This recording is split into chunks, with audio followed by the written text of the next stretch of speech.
KTM 500 EXEs. They're both 2014s here. We actually got a third one behind me here, which is mine. Interesting problem we've been running into is the bike. First of all, my bike did this a year ago, and Brent's now has done it last weekend.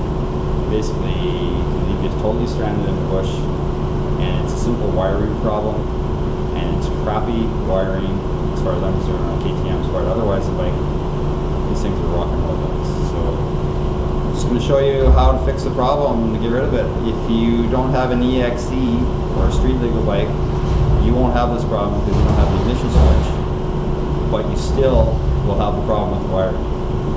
The bike wiring on it is not good.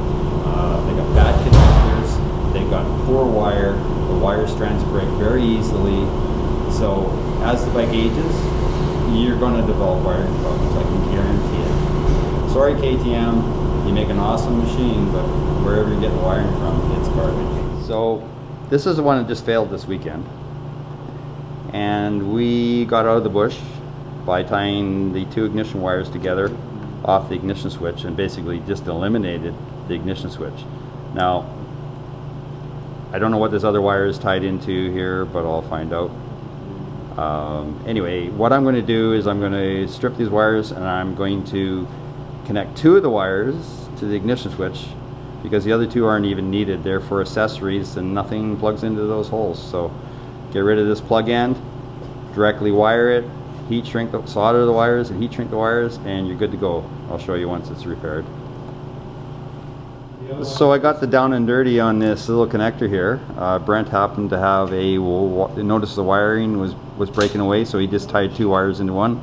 He already had one breakaway on him, so just getting rid of this plug is a bonus for sure. I'm going to just take her off, take this plug and put it where the sun don't shine. So I'm just going to cut this back. I'm going to peel off this so I got some room to work. And we're only going to use two of these wires, and I'm just going to have to look at my bike here to see which one's holding. So we're going to just use the orange and green. And these two here, just make them shorter, get them out of the way. You don't need them. Now we're just going to hook these two. This is where he made the connection where it broke for him last time. So we're just going to connect these two wires together to the orange, and the red to the green. Does that make sense to you? No, it doesn't make sense to me, but that's how it's wired. So I'm a little more investigating here. This is interesting. Look at that. Isn't that nice? So we've got this connection here. It's got a little cap that goes on it. I don't know where the cap is. Great. And all it is a loop of wire. It must be for another accessory or something. But if you look in this connection, look how green it is. So the problem with all the wiring on this, it's very brittle. They haven't waterproofed any of the connections. You'll find connections coming apart, you'll find them green, you'll find all sorts of issues. I mean, doesn't a dirt bike go in water? I just don't have this figured out, why KTM would do this. But beware, that's all I can say. After I peeled the wire back, as you can see, it's actually turned black. I don't know if the wire actually got that hot, I doubt it. It's more like it got corroded. Wires, normally copper wires will turn black when they've been water intrusion, so I'm gonna have a little trouble soldering this one, but I'm basically, as you can see, I'm running out of wire here, so if it solders and I heat shrink it, it should be good. Okay, so I've done the repair here. There was a wire that fell out of this plug, which is whatever, we don't need it. It turns out it goes to no terminal whatsoever, so instead of two wires, you just have to hook the orange wire to the red wire and the green wire to the orange and white wire. I tried to solder this, and this black, when the wire's black like that, good luck soldering it. It doesn't work. I should have known better.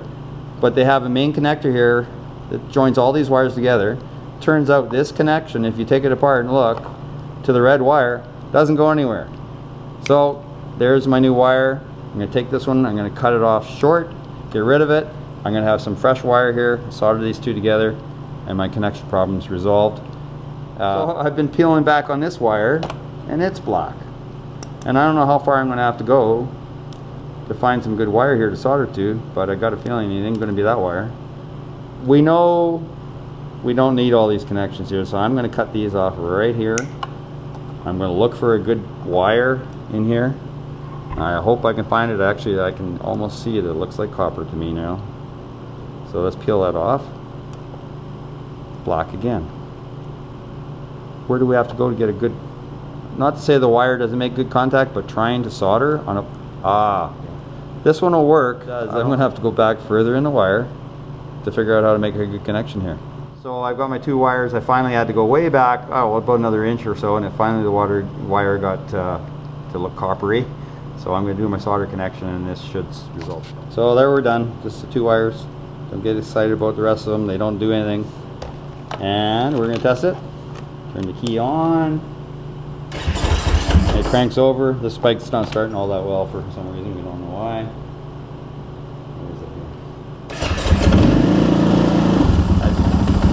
here? There we go. We're all good. Got a key. We can turn it off. Put this thing back together again. So look at your connections, guys. Otherwise, you're going to be stuck in the bush if you got an EXE anyway.